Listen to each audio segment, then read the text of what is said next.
हरिशरण हरि ओम तत्सत। श्रीमते रामचंद्राय नमः।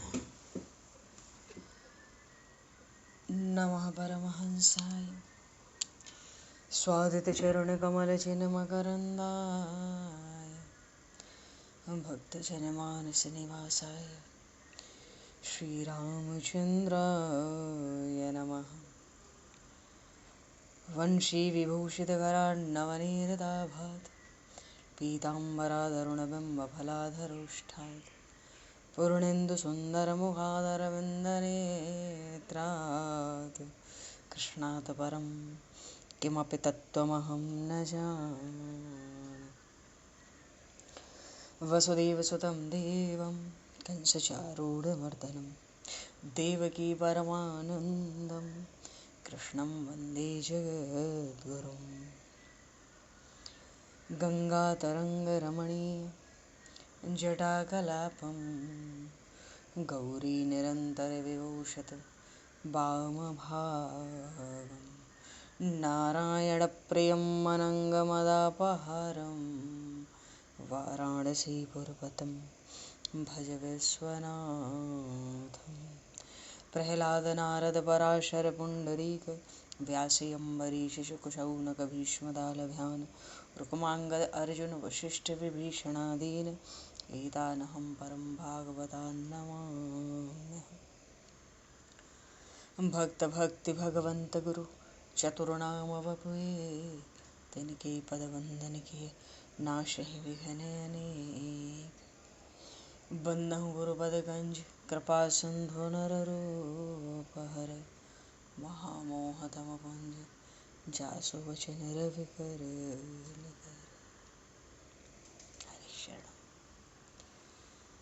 गोविंद जय जय गोपाल जय जय गोविंद जय जय गोपाल जय जय राधारमण हरि गोविंद जय जय राधारमण हरि गोविंद जय जय।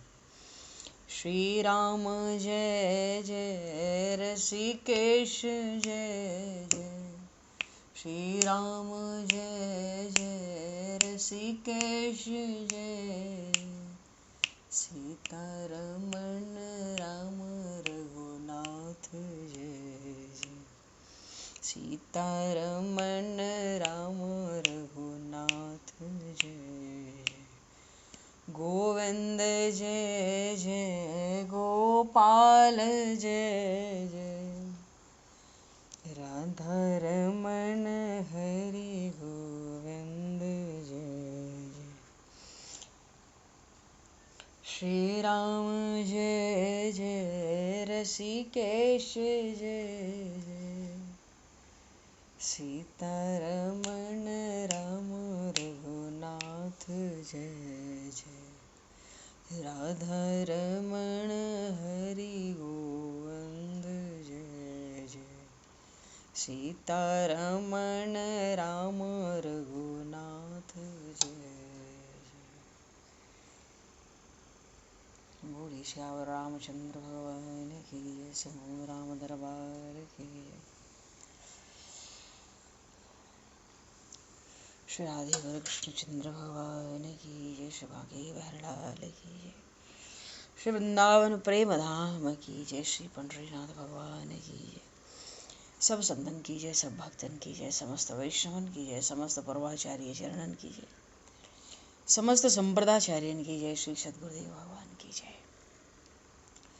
गंगा मैया की जय, जमुना मैया की जय, सरजू मैया की जय, गौ माता की जय, तुलसी माता की जय, पृथ्वी माता की जय, काशी महारानी की जय। जय जय श्री सीताराम, जय जय श्री राधे श्याम। नमः पार्वती पतये हर हर महादेव। अनंत कोटि ब्रह्मांड नायक सर्वेश्वर पूर्ण परात्पर ब्रह्म असंख्य कल्याण गुणगण निलय भक्त वांछा कल्पतरु शरणागत वत्सल भक्त वत्सल दीनबंधु दया सिंधु यदुवंश में अवतंस लीला पुरुषोत्तम योगेश्वर भगवान श्री कृष्ण की महती कृपा करुणा से एवं महापुरुषों की भावमयी सन्निधि में, साथ ही आप सभी श्रद्धालु भक्त वैष्णवों की मंगल सन्निधि में, मानव जीवन का सर्वोत्कृष्ट फल भागवत गुणगान, भगवत गुण चिंतन का आनंद हम सभी आज से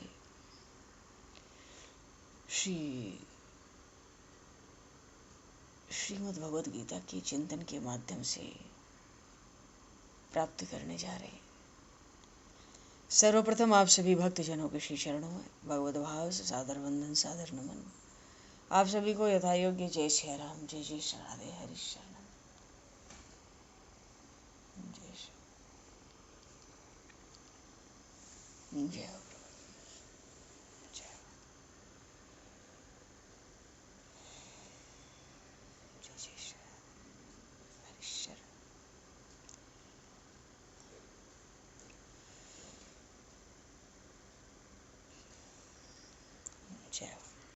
श्री कृष्ण गोविंद हरे मुरारे, हे नाथ नारायण वासुदेव, जिह्वे पिब स्वामृतमित देव, गोविंद दामोदर माधवेति। श्री रामचंद्र चरणौ मनसा स्मरामि, श्री रामचंद्र चरणौ वत्सा गृह्णामि, श्री रामचंद्र चरणौ सरसा नमामि, श्री रामचंद्र चरणौ शरणं प्रपद्ये।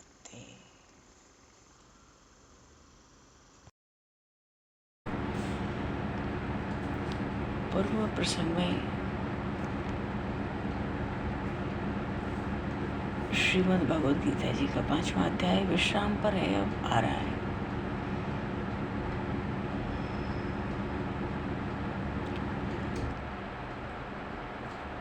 अच्छा,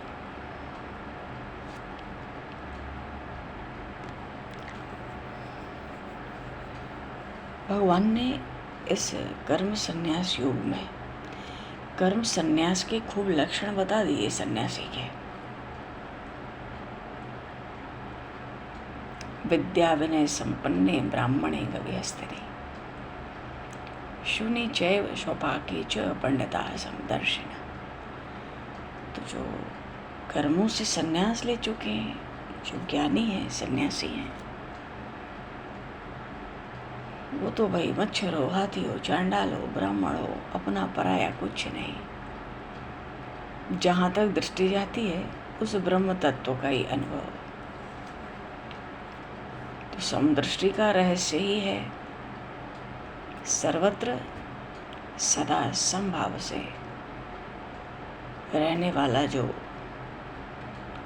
आत्म तत्व है, परमात्म तत्व है, इसको ब्रह्म ज्ञान कहते हैं। वस्तुतः वो मैं ही हूँ।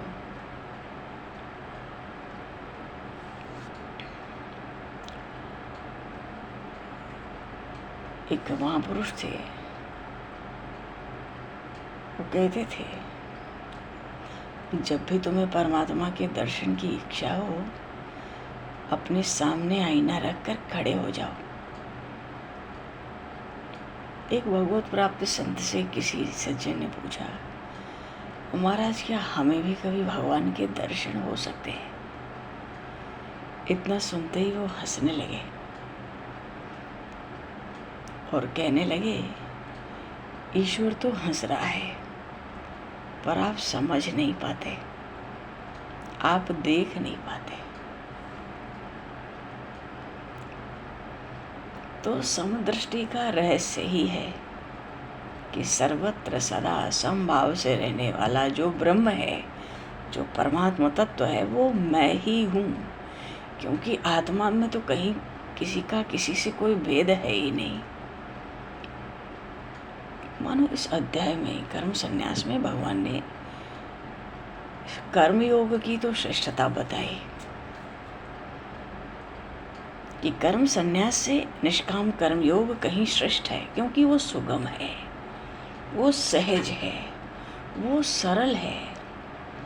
देहाभिमान रखते हुए कर्म होता है, कर्म में कर्तापन का भाव भी होता है, पर सब कुछ भगवान को अर्पित होता है। फल की कामना आसक्ति नहीं रहती है कर्मयोगी में। तो हर दृष्टि से कर्मयोग ही सरल सहज है। कर्म संन्यास ज्ञान योग बहुत कठिन है, पर हैं सब तो परमात्मा के प्राप्ति के ही मार्ग हैं अलग अलग।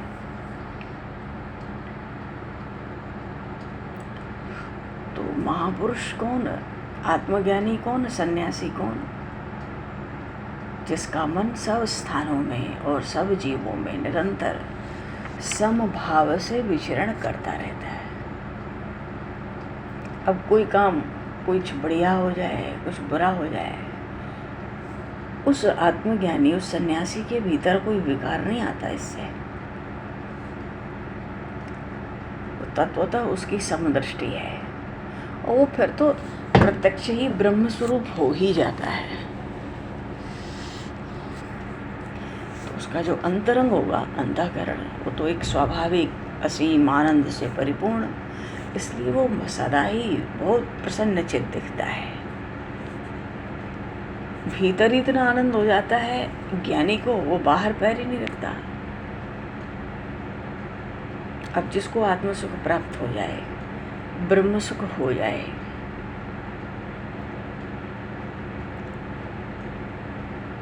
विषयों से संसार के तो सहज ही पिंड छूट गया, कुछ करना नहीं पड़ा।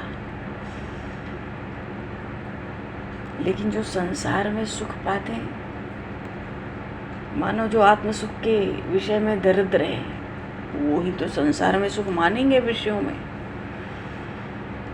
तो उनको जब आत्म सुख मिला ही नहीं, वहाँ दरिद्रता बनी रही, तो संसार का सुख अच्छा लगता है, वो सहज ही उधर चले जाते हैं।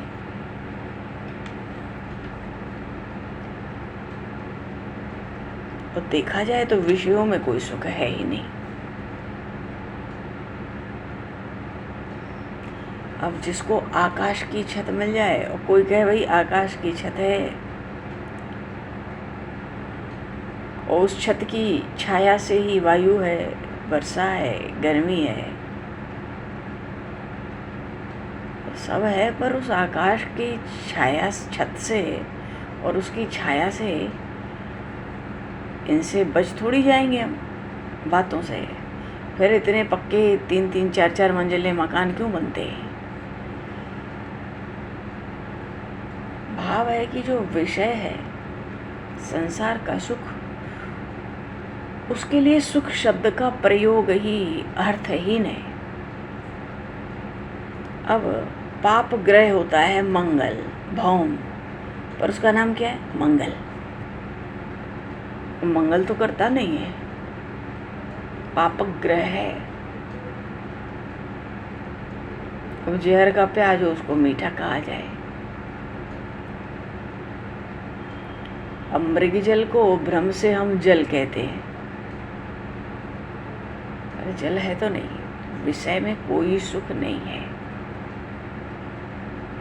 मानो इन विषयों के लिए सुख शब्द का प्रयोग करना बिल्कुल बकवास जैसी बात है, ऐसा भगवान समझा रहे हैं महात्मा अर्जुन को। ये संसार का सुख तो ऐसा है मानो कोई चूहा है और सर्प का जो फण है उसकी छाया में पड़ा है, तो सुख मानेगा? कितने समय सुख मानेगा? कहाँ तक उसको शांति मिलेगी?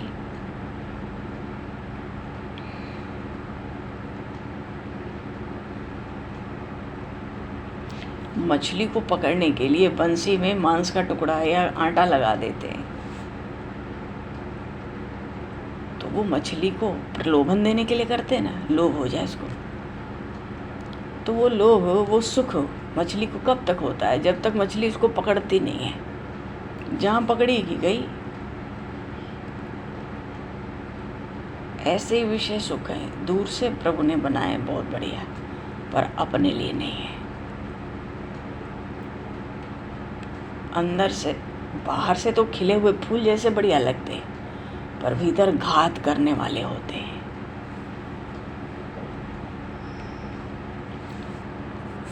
और विषयों के सेवन में जो सुख हमको मालूम पड़ता है, वो सुख तो ऐसा है कि आरंभ से अंत तक केवल दुख ही दुख है।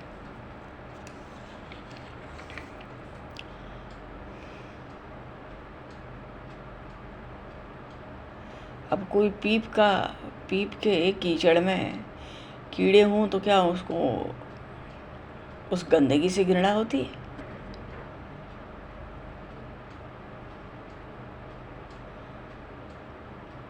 तो विषय तो बड़ा भारी कीचड़ है।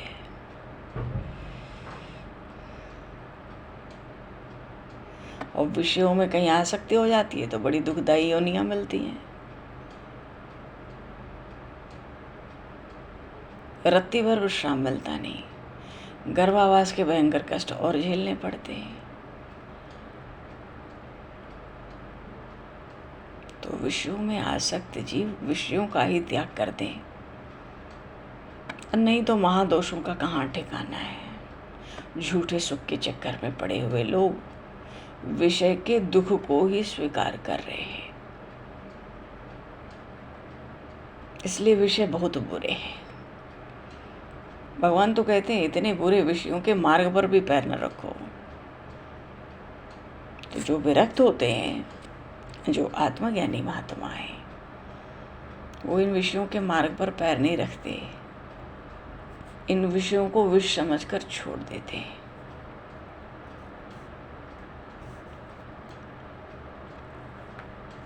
पक्षी होता है, भले चोंच मार दे पर वो फलों का स्वाद नहीं लेता।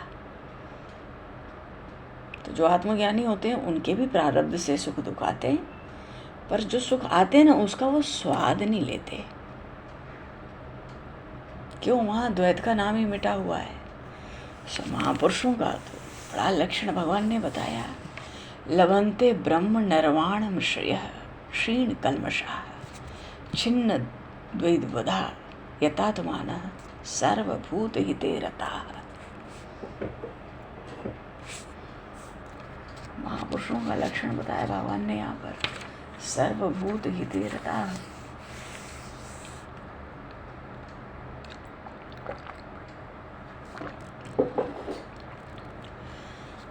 मानो जो लोग आत्मज्ञान के विशुद्ध प्रकाश से सारा संसार ही अपनी आत्मा में देखने लगते हैं, तो उनको अगर शरीरधारी ब्रह्म भी कहा जाए तो कोई हानि नहीं है। वो सचमुच निष्काम होते हैं, बिल्कुल अपने मन को विषयों से अलग कर लेते हैं।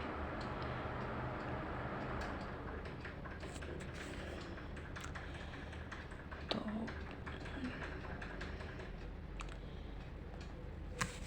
वैराग्य की शक्ति से सारे विषय निकल जाते हैं। भीतर अंतःकरण की शुद्धि होने पर वैराग्य बहुत बड़ी शक्ति है। और राग के रहते कुछ नहीं होता परमार्थ के मार्ग में। जब वैराग्य प्रबल होता है तभी कुछ होता है।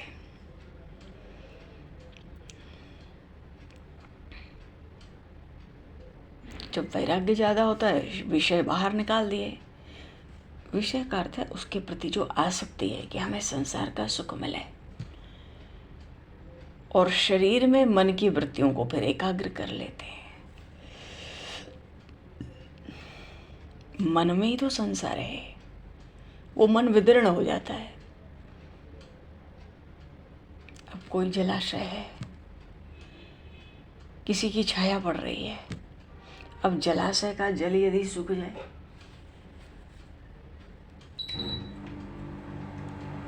जलाशय का जल यदि सूख जाए तो कोई छाया पड़ेगी, वो छाया तो अपने आप समाप्त हो गई। ऐसी जो समाधि की अवस्था होती है उसमें भी मन का बिल्कुल सफाया हो जाता है। ये भगवान बता रहे हैं। कर्म निष्काम कर्म योग को संन्यास से श्रेष्ठ बताया भगवान ने। पर सन्यासियों के, आत्मज्ञानियों के सब लक्षण कहे हैं प्रभु ने। इन दोनों ही बातों का विस्तार किया है 5वें अध्याय में। उन महात्माओं, ज्ञानियों के, सन्यासियों के लक्षण भी, पर निष्काम कर्म योग श्रेष्ठ है, सहज है, सरल है, पर कर्म संन्यास होने में कठिन है। अब समाधि लग गई तो मन का तो सफाया हो गया ना, फिर दूसरी अहम आदि जो वृत्तियां वो कहाँ टिकेंगी। तो ज्ञानी को ब्रह्म सुख का अनुभव होता है। मानो देह है, उस ज्ञानी की, सन्यासी महात्मा की देह है, फिर भी देह के रहते हुए भी वो ब्रह्म रूप हो जाता है। इतना भारी लाभ उसको होता है। और अंत में तो भगवान इस 5वें अध्याय के अंतिम श्लोक में कहते हैं, भोक्तारम यज्ञ तपसाम सर्वलोक महेश्वरम सुहृदयम सर्वभूतानां ज्ञात्वा माम शांति रक्षति। मानो शांति पाने का एक और उपाय भगवान ने यहाँ बता दिया।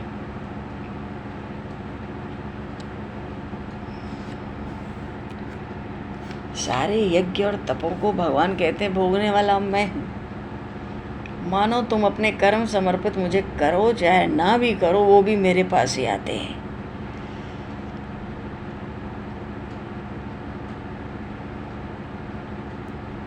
मैं सभी लोगों के ईश्वरों का भी ईश्वर हूँ।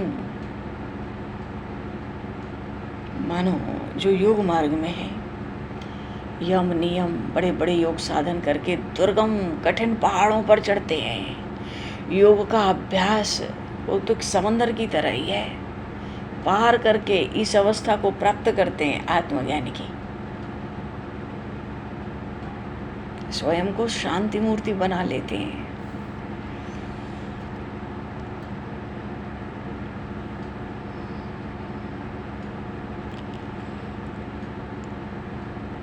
भगवान ने कहा ये जितने साधन है ये सब मेरे पास ही चल के आते हैं स्वयं। भोक्तारम यज्ञतापसाम सर्वलोक महेश्वरम सुहृदयम सर्वभूतानां ज्ञात्वा माम शांति रक्षति।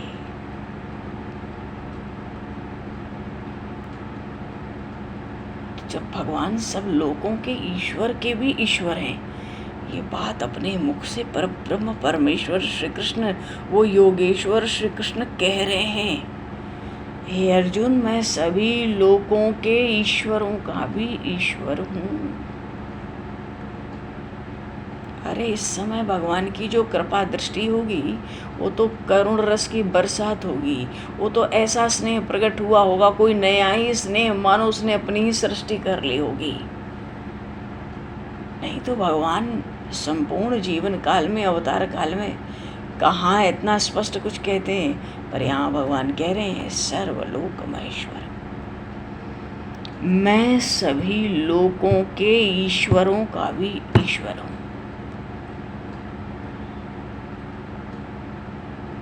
सुहृदयम सर्वभूतानां, इसलिए समस्त प्राणी मेरे ही हैं। सब मम प्रिय, सब मम उपजाए। मम एवांशो जीवलोके, जीवभूता सनातन है। जीव तो मेरा अंश है, मेरा पैदा किया हुआ है। तो सुहृदयम सर्वभूतानां, समस्त प्राणियों का मैं सुहृदय हूँ। सुहृदय कहने का भाव है सब प्राणी पर, प्राणी मात्र पर स्वार्थ रहित दया और प्रेम। हे अर्जुन, मेरे इस तत्व को जानकर तू शांति को प्राप्त हो जाएगा। स शांति मदिकक्षति। अब जो मैं मेरा ना निकाल के शांति प्राप्त कर सके, पहले भगवान ने कहा निर्ममो निरहंकार स शांति मदिकक्षति, जिसमें मैं मेरापन बिल्कुल समाप्त हो गया है उसको शांति प्राप्त होती है। पर यहाँ भगवान क्या कहते हैं, सुहृदयम सर्वभूतानां ज्ञात्वा माम शांतिं रक्षति। जो इस बात को, इस तत्व को, इस भेद को, रहस्य को समझ ले कि वो परमात्मा तो सब प्राणियों पर समान रूप से स्वार्थ से रहित होकर दया और प्रेम करने वाले हैं, उसको तत्काल शांति प्राप्त हो जाती है।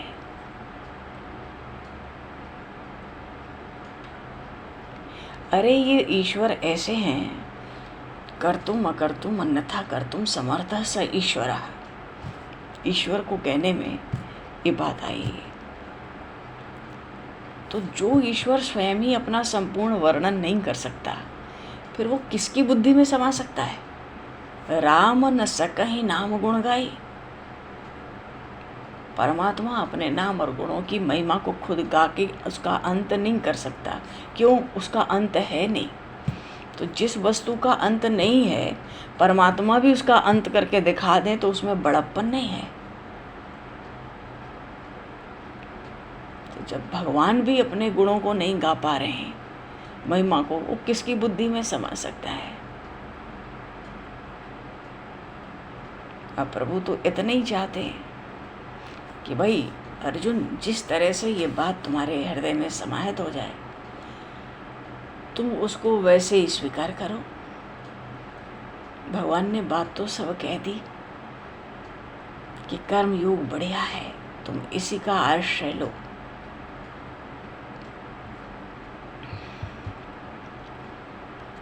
अच्छा,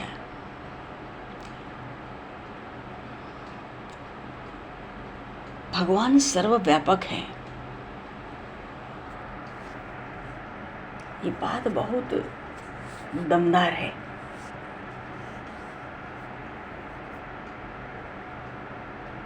अगर भगवान सर्वव्यापक है तो उनका अंश जीव भी सर्वव्यापक है।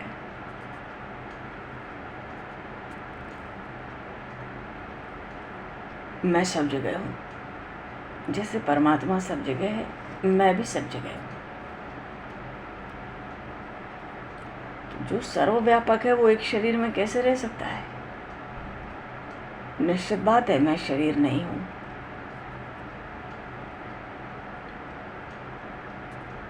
जैसे भगवान अवतार लेते हैं तो एक शरीर में सीमित रहते हैं, पर वो तो सर्वव्यापक हैं। सर्वव्यापक नहीं होते तो छनमहु मिले सब ही भगवाना, उमा मरम यह काहू न जाना। जब बहुत भीड़ होती है, प्रभु से मिलने की बड़ी व्याकुलता, विरह होता है, प्रभु सोचते हैं सबके प्रेम को कैसे पुष्ट करें, उतना रूप धारण करके सबसे मिल लेते हैं, क्योंकि वो एक आकार में सीमित नहीं है, वो तो सर्वव्यापक है। तो उनका अंश जो जीव है वो भी तो सर्वव्यापक ही होगा। और अगर हम सर्वव्यापक हैं तो हम शरीर तो नहीं हो सकते। शरीर हमारे पास है, ठीक है, पर मैं शरीर नहीं हूँ। ऐसे ही कहने का भाव है, जो परमात्मा का अंश जीव है उसका स्वरूप भी सब जगह व्याप्त है, केवल एक शरीर में नहीं है। संस्कार हमारे शरीर में है, पर हमारा स्वरूप शरीर में नहीं है। संस्कारों के कारण जीव भोगता है, तो शरीर से सुख दुख चलता है प्रारब्ध से। तो शरीर, जब हम सर्वव्यापक हैं तो शरीर में हमारा संस्कार है, पर स्वरूप नहीं है। स्वरूप से तो हम भी व्याप्त हैं। और जीव अगर शरीर से अलग होकर देखे तो उसमें संस्कार ही ना बचे। ये संस्कार भी तो तभी तक है ना जब तक अज्ञान है।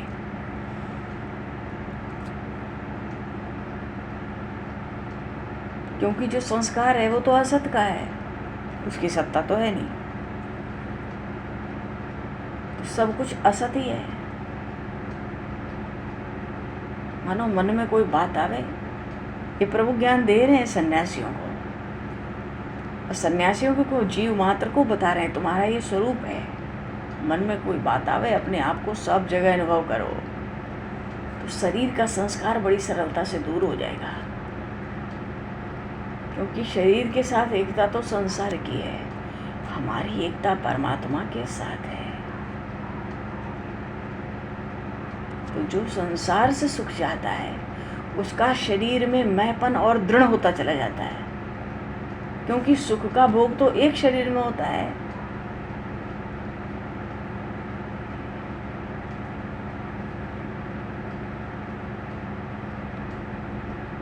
मनुष्य शरीर में संसार की उन्नति हो या परमार्थ में उन्नति हो, सब तरह की उन्नति करने की स्वतंत्रता है। एक महापुरुष कहते थे, तुम में सबसे ज्यादा स्वतंत्रता भरी हुई है, पर अफसोस तुम ये जानते नहीं हो कि तुम कौन हो।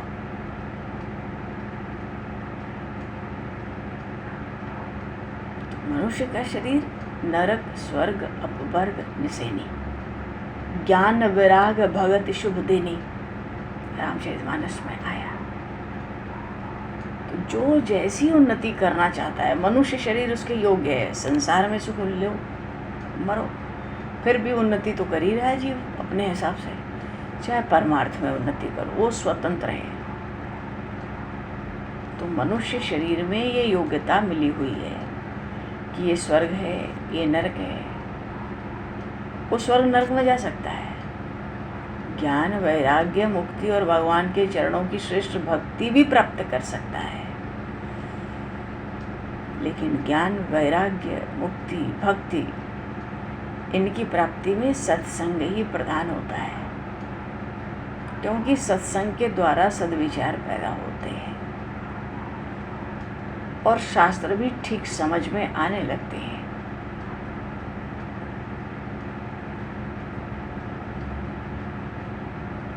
ज़्यादातर जैसे हमारी धारणा होती है, हम अच्छे काम करेंगे तो अच्छे बनेंगे,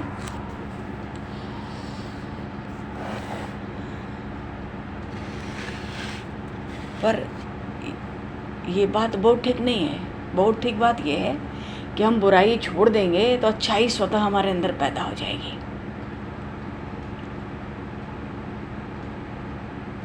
अब अच्छा काम करें तो पैसा चाहिए, पुरुषार्थ चाहिए, सामग्री चाहिए ना जो काम करना हो, पर बुराई त्यागने में वो तो हमारे अधीन है, हमें ही त्याग देनी है, उसमें तो कुछ नहीं लगता।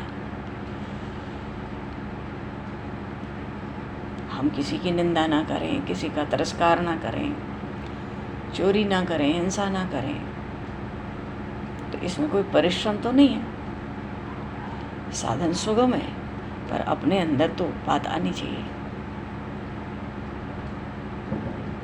तो बुराई का त्याग क्या है? किसी को हम बुरा ना समझें, किसी का बुरा ना सोचें, किसी का बुरा ना करें। क्यों? मूल में सब तो परमात्मा के अंश हैं।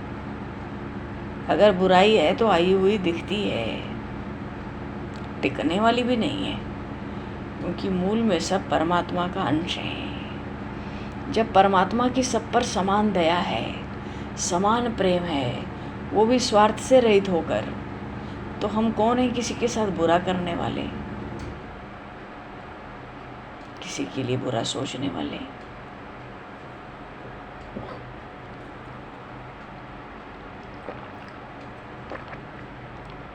हृदयं सर्वभूतानां ज्ञात्वा शांतिं बक्षते स शांतिमधिगच्छति। तो ईश्वर अंश, जीव अविनाशी, चेतन अमल, सहज सुखरासी।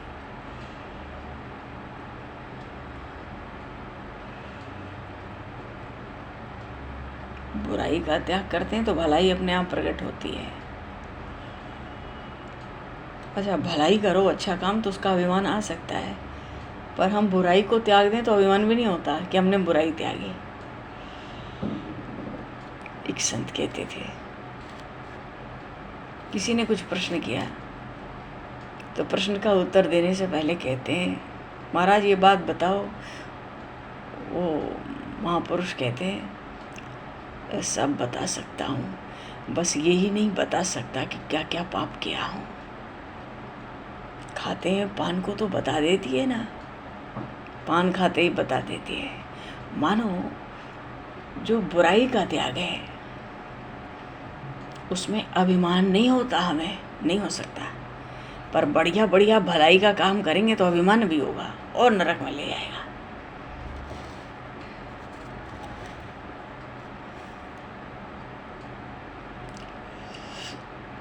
अगर कोई हिंसा नहीं करता, कोई झूठ नहीं बोलता, कोई छल कपट नहीं करता, तो ऐसा नहीं करने में वो अभिमान क्या करेगा?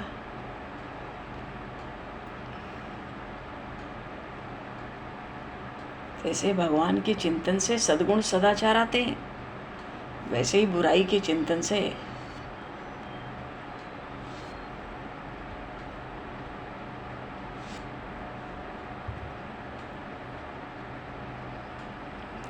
भगवान के चिंतन से सद्गुण सदाचार आते हैं, तो बुराई के चिंतन से अपने में बुराई के संस्कार भी बढ़ने लगते हैं, पलने पोसने लगते हैं।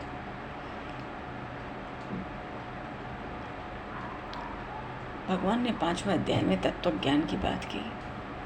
अनपढ़ को भी तत्व ज्ञान हो सकता है। जड़ के द्वारा चेतन की प्राप्ति नहीं होगी, शरीर से भगवान की प्राप्ति नहीं होती है।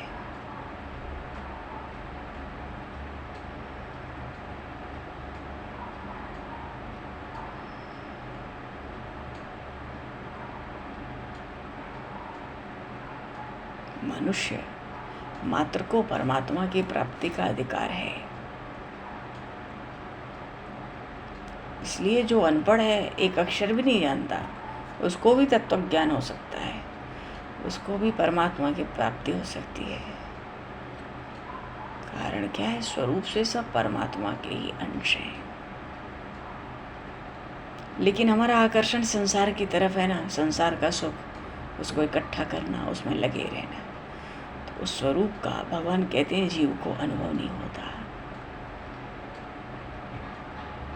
तो भगवान की प्राप्ति के लिए शरणागति, शरणागति का दूसरा नाम है आत्मसमर्पण। और फिर भगवान का अंश है तो हम सदा से ही भगवान के हैं, भगवान के ही रहेंगे, पर हम भूल गए ना। तो भगवान के चरणों में आत्मसमर्पण, उनकी कृपा से सब ठीक, सब चिंता, शोक, हलचल, दुख, जलन सब मिट जाएगा।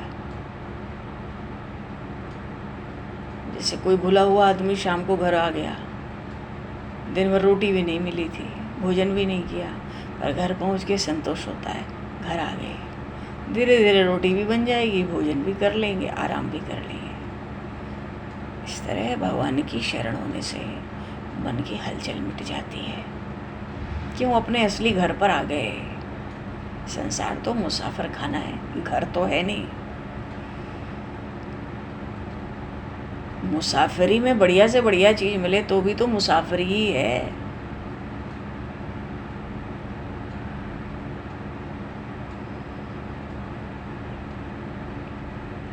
जैसे भगवान कण कण में व्याप्त है, भगवान का बल भी कण कण में व्याप्त है, और भगवान की कृपा ही हमें भगवान की ओर खींच रही है।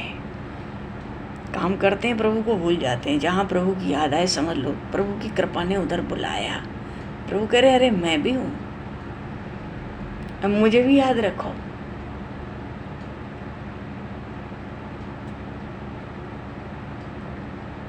सब कुछ परमात्मा ही है। भगवान 5वें अध्याय में कह रहे हैं इस बात को स्वीकार कर लो, तुमको परमात्मा की प्राप्ति इतने से ही हो जाएगी। भगवान जितना कोई सरल ही नहीं है, हो सकता ही नहीं है। शरणागति में एक बात चाहिए, मैं भगवान का हूँ और भगवान ही केवल मेरे हैं, और ये सच है, ये सबके लिए सच है। मैं केवल भगवान का हूँ और केवल भगवान मेरे हैं।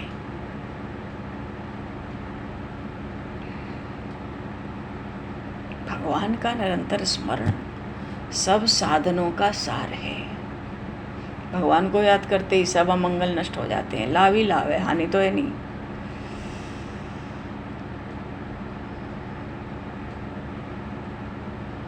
सत्संग की बातों में भगवान को याद करना, चलते फिरते उठते हर समय भीतर से भगवान को याद रखना, फिर शरीर रहे जय जय।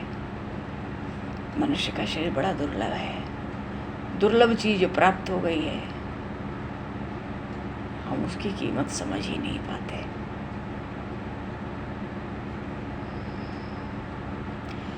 चलो जी, बोलिए श्री भक्त वत्सल भगवान की जय।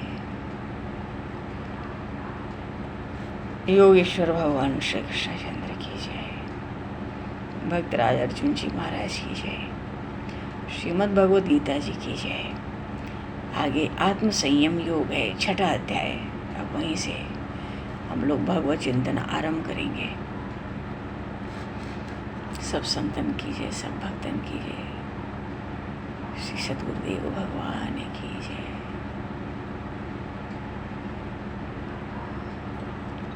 समय को दृष्टिगत करते हुए वाणी को विराम, वाक्य पुष्पांजलि प्रभु के श्री चरणों में सादर समर्पित, और आप सभी को भी यथायोग्य जय श्री राम, जय जय सीताराम, जय श्री राम, जय गुरुदेव, जय श्री राम, जय श्री गुरु माता की जय श्री राम।